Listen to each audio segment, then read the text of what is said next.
say less. I won't just say yes. Need you to do more than say less. I thought you knew that anybody can do that. Yeah, a little levity. I haven't talked with my sister for a long time, and so I'm so grateful that she agreed to come in today. As I'm looking at the news stories from Rafah, explosions and shootings shook the Gaza Strip. This is according to ABC News, their biggest hospital. And I just, it's difficult to read that there's fighting and shooting and bombings around a hospital because you know that people in a hospital are there because they need help. They said, according to the news reports from ABC, that 50 Hamas militants were in the hospital and they were killed, even though that has not been independently confirmed. But all I'm thinking about are that there are people in the hospital. As I made a visit to urgent care this morning, not for any reason. I just had an appointment and I just thought about, the vulnerability of being in a hospital. But then you have this whole millions of people with no place to go and no food and no water and being bombed. And, we've been talking, Rula and I, for a while. She's been on the show a lot. And she's family there. And I've been purposely not bothering you because I can't imagine how much you are dealing with right now. So I've been given the space and the time, and I don't know if there's ever going to be enough space and time, but I want to welcome to the show journalist, foreign policy expert, author, of course. Rula Jebreal is here. Hi. Thank you, Karen. Thank you, Charles. It's so good to be with you in these dark times. It's so good to feel the empathy and humanity, even when we talk about politics. I honestly, these been very complicated months for a lot of Palestinians, for a lot of Muslims and Christian and our Jewish allies who have been speaking loudly and getting death threats and real threats simply for stating the truth. So I kudos to both of you for speaking the truth, and truth to power always. What don't we know? Because I want to listen today.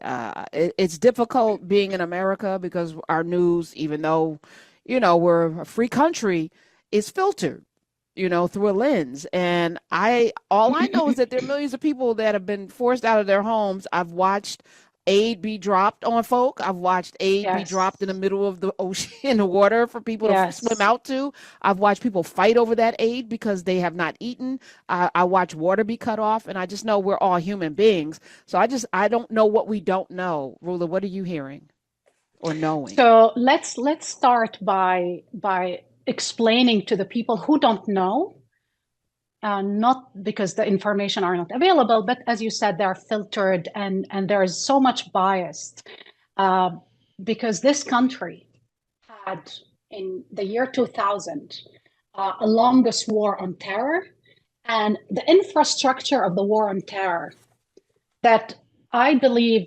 stems and derived from the way America treated Black folks in this country, the way they racialized and basically otherized other people, collective criminalization, and dehumanization. You could not have slavery in America without dehumanizing an entire group of people, depicting them as a threat, as rapists, right?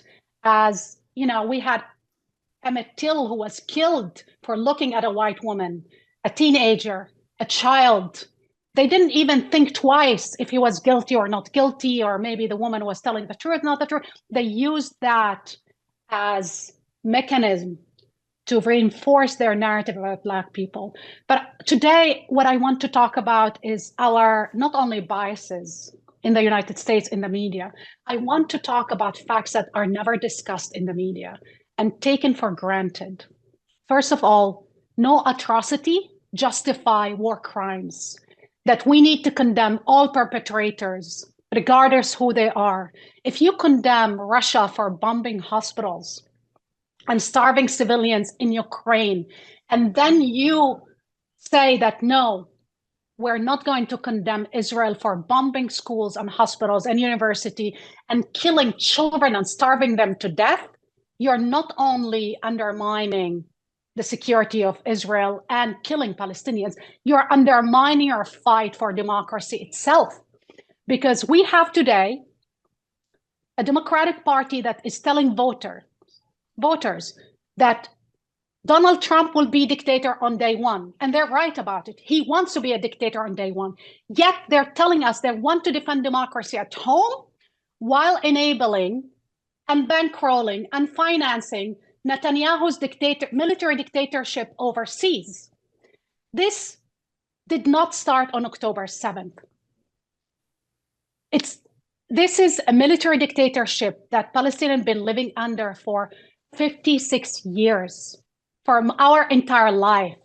I am 50. Karen, you're younger than me, and Charles, you're younger than me. I'm older than you, Rula. However, for our entire life, we lived without freedom, without dignity, without human rights. And the United States of America, under Joe Biden, arguing in the International Court of Justice that Israel has the right to dominate and occupy Palestinians because they represent a threat. This argument is no different than the argument that putting Black people enslaving them because they are a threat. We cannot argue these things without understanding that you are undermining the vision that America stands for in the world, without empowering Russia and China, that is today laughing at the United States and using this as a license to carry on their own dictatorship and consolidate their own authoritarianism. I am trying to appeal to people because today I'm not talking about even justice and democracy. I would like to talk about mercy, about having mercy for children, for babies who cannot even cry anymore because their body is lacking nutrition and eating itself. They have no food, that the body starts attacking its own cell, eating its own cell. And they're dying before our eyes because starvation is being used as a weapon of war against millions of people. And some people in America today, liberals, tell me that this is a legitimate warfare because of what Hamas committed, and it's a legitimate tactic so Hamas can release the hostages. I am horrified because I've been told to my face, Karen and Charles, that we need to kill all Palestinians because this is the only way Israel can feel safe. I've been told to my face by liberal Democrats, people who I campaigned with, who I shared bread with, who I, for years, considered my brothers and sisters, are telling me to my face and telling other Palestinians that the only way Israel can be safe if we die, if we are exterminated. With Jared Kushner today saying that Israel should bulldoze Gaza and send Palestinians to the desert, whatever left of them, and then take over because the waterfront of Gaza is very valuable for Israel.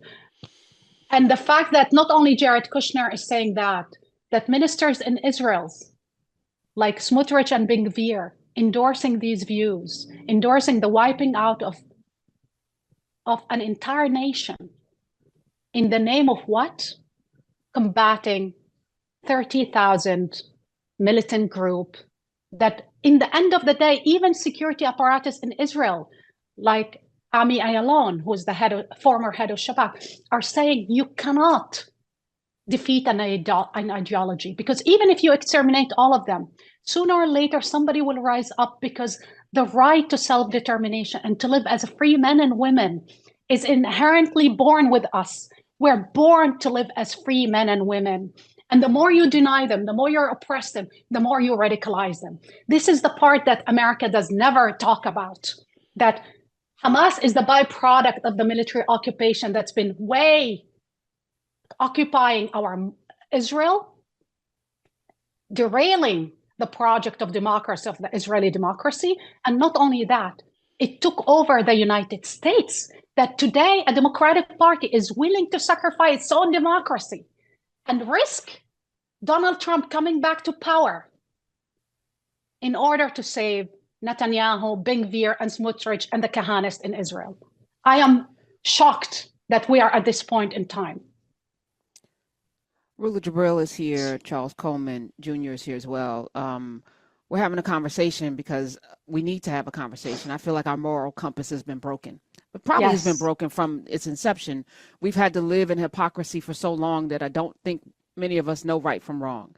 This has been America's policy, the support of Israel, because of the very unbalanced, from what we've been told, Middle East politics. So we have to have a democracy there, but a democracy that's not a democracy is not a democracy. It is not. So we should have that conversation, right? And then what do we, the American people, do? Because the challenge, Rula and Charles, is that November's around the corner. Everything that you're saying, Rula Jebreal, is absolutely correct. Do we not vote? There are a lot of people not voting in the primary or voting uncommitted in the primary, which I think is definitely a protest vote, and it rings true. But now, as you just eloquently pointed out, people not voting because of America's policy in Israel against the Palestinians means that Trump will walk in to office. And absolutely, as you mentioned with Jared Kushner, the bulldozing will happen. So it's going to happen. So how do we navigate these waters right now with a broken moral compass? So we need to make the administration understand. And I hear my wonderful colleagues on MSNBC and CNN saying that the administration, Biden, Blinken, Sullivan, need to change the narrative and the way they talk about it. It's too late. You need to change the policy. You need to change the policies, my friends. And it's the bare minimum. 30,000 people were killed in 5 months. Millions of people are starving to death. The world is watching the decimation, annihilation of an entire nation before our eyes with American bombs. You cannot say, well, I'll send $18 billion on bombs and missiles, and I'll send 30,000 meals, because that's a moral bankruptcy. That's not a policy. That is complicity in the genocide that is ongoing. If you decide that sanctioning Russia and isolating Russia, when I heard Chuck Schumer calling Netanyahu an obstacle to peace, when I hear Senator Chris Van Hollen saying Israel is using starvation as a weapon of war, then act accordingly. Because when Russia did this, you sanctioned them, you conditioned aid, you basically never vetoed a ceasefire. I want President Biden, the man that I campaigned for, the man that I fundraised for, the man that I marched for, not for him, for the ideals and the vision that he had behind of a multi-ethnic democracy that protect us from authoritarianism, from military dictatorship that Trump wanted to impose on all of us in America. I want this man to understand it's not about Palestinians. It's about your own vision of defending a democracy and rule-based international order. Either you believe in it or you don't believe in it, and it was all along BS. Tell us what is it? If you want us to vote and campaign again and come out, put your mouth where you put your money, condition military aid, stop vetoing a ceasefire, call for a ceasefire now, save lives. I am calling for mercy for the children to be saved. You cannot justify the killing and starvation of children. You cannot anymore justify the bombing of hospitals, of killing 100 journalists, intellectuals, of basically canceling a nation from earth so Netanyahu and Ben Gvir and his fanatics in government can stay in power. Sooner or later, these people will turn on the secular Israelis. Sooner, these people will turn on anybody that doesn't think like them or look like them or sound like them. They want Trump back in office. You know why? Because their whole idea of ethno-state, ethno-national state, a supremacist state, is an idea that is not unique to the MAGA party. And it's not unique to Netanyahu. It's the idea that today Putin's starting implementing in Ukraine. These three guys are connected. And the fact that you're fighting two and enabling and bankrolling and financing one, it rendered the whole thing obsolete. It undermined all of our lives. It endangered all of our lives. I would like Biden to understand that Palestinians who march and Jewish Voices for Peace who march and Jonathan Glazer, the Oscar-winning, intellectual, Jewish intellect, all of these people are marching, including Kamala Harris' stepdaughter, are marching to tell Joe Biden, we would like you to uphold America's values at home and overseas. We would like you to understand that we are watching day in and day out, babies being butchered, mothers like myself have to amputate their own children without anesthesia. We're watching our humanity collapse. We're watching you being totally indifferent and continue to act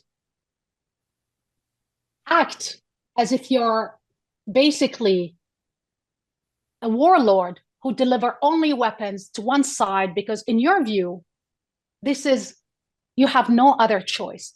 President Biden understands that America, when they led the war on terror, they implemented the same strategy that somehow Netanyahu is implementing now. He's implementing it on steroid.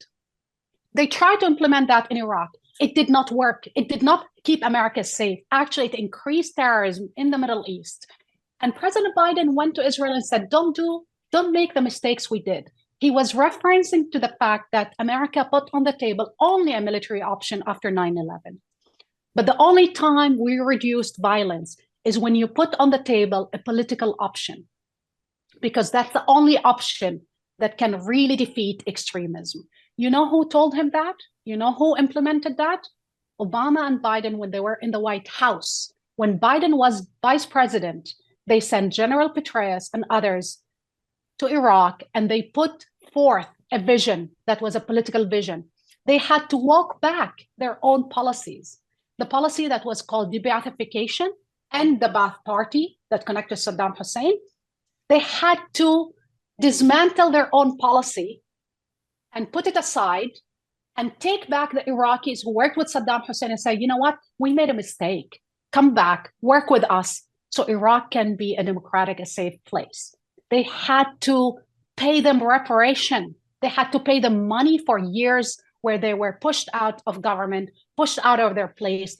And the only time the Iraqis turned on Al-Qaeda and Abu Musab al-Zarqawi, who was the leader of Al-Qaeda in Iraq, was killed, is when Iraqis understood that they will be free, they will be sovereign, and they will be included in a future government, that there's a future for them. Israelis and Americans are offering Palestinians no future. They're offering us a future of ethnic cleansing, of genocide, of death and destruction. What do you think will happen with that kind of future? Do you really think that out of the ashes of Gaza, a peaceful movement will be birthed? You have to be delusional to think that this will guarantee anyone's security, Americans, Israelis, or Middle Easterners. No one is safe. It's a message to all of us what's happening in Gaza. Once you break the rules of laws, the infrastructure that was built post-World War II, you're unleashing horrors on all of us. Rula's here. Rula Jebreal, foreign policy analyst, author, professor, and journalist. Can we take some calls? I know Charles has some questions as well. 866-801-8255. Charles. Rula, I want to thank you for your advocacy, for your commitment to humanity, and for your relentless pursuit of the truth. This is a space where not only is the question of a moral compass, like Karen brought into the conversation, paramount, but you're also dealing with the very unusual way that misinformation exploits already a lot of people's misunderstanding and untruths around how we got here. And a lot of people like to start at October 7th, 2023. And as you so eloquently and appropriately pointed out, that's not where this conversation begins.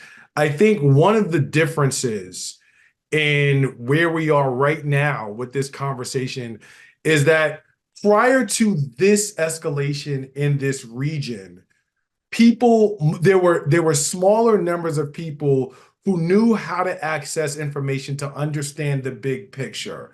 Now we are in a space where you see people who are now more informed, and because of social media and other things, there's a wider ability to share information that gives people a better understanding of what's actually going on and put things into proper context. It also reduces, not eliminates, but reduces some of that filter that Karen had mentioned.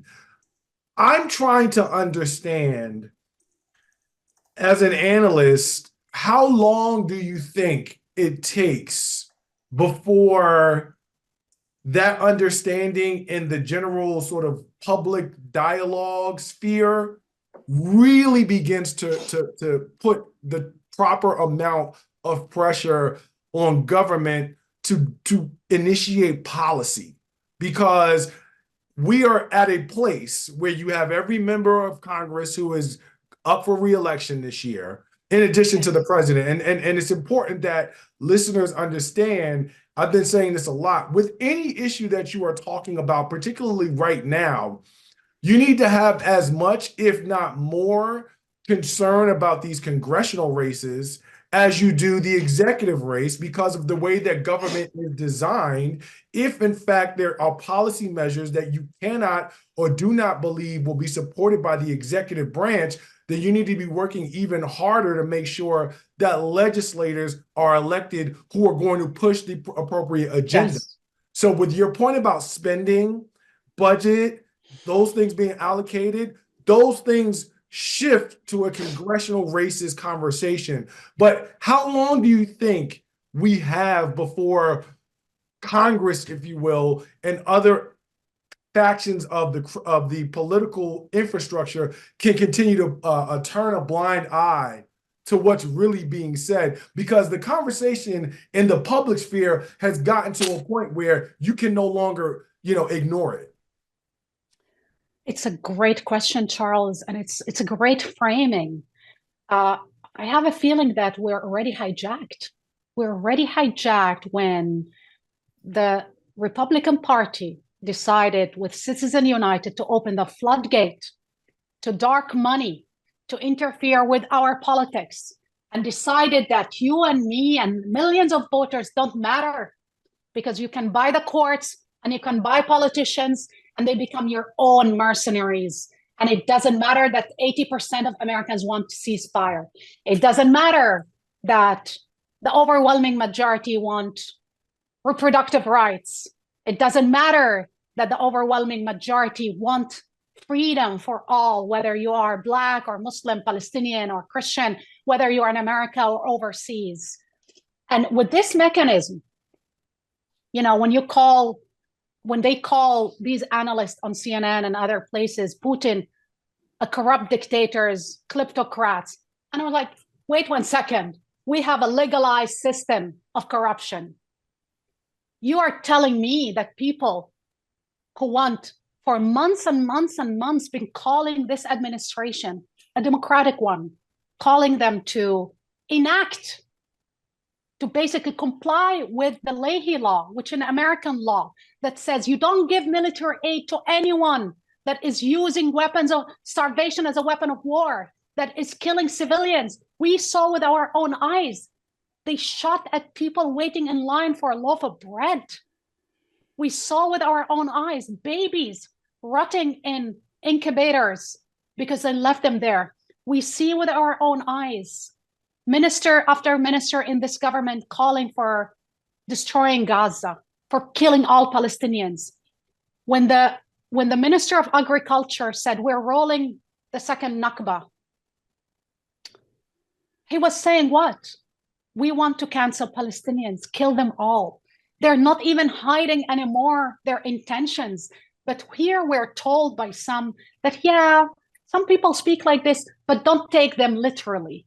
It's exactly like they told us with Trump, don't take him literally. Don't take him seriously. He's just speaking, until he unleashed, the MAGA people to go and hang my pants and kill democracy. Nobody believed that could happen. You know who believed that could happen? Palestinians and Black people in America. We knew what was coming from day one. I was one of the few people who predicted Trump victory in 2015, in an article in the Washington Post. Again, I predict that Trump can win and has a big chance to winning if the Democratic Party doesn't wake up to the reality of how our coalition is so disenfranchised. The coalition of multi-ethnic, younger generation, suburban, urban, women, kids who voted in large numbers to save American democracy are telling Joe Biden and this administration, if you're unwilling to stand up for democracy for all and equality for all and freedom for all, you don't deserve to be president. Oof. And you will lose. I hear people who lost 50 family members in Gaza telling me, after they donated to Joe Biden in 2020 and campaigned for him, telling me, after they've seen videos of their relatives, brothers and sister and father chopped up and shot in the head from behind. Women, pregnant women, delivering C-section without anesthesia and dying of infections and diseases, telling me, if America need to have a taste of what military dictatorship, let them have it, so maybe they can understand our pain. I am scared when I hear these things, because I understand that the white boys in the White House don't understand anything about how angry the base is, how disenfranchised the base is. And when I hear Blinken and Sullivan, and I hear the echo chamber of the white boys, I am horrified, because I would like to scream at them, please wake up. Because what's at stake is more than Palestinian lives. It's your own life. It's our own democracy and America's experiment.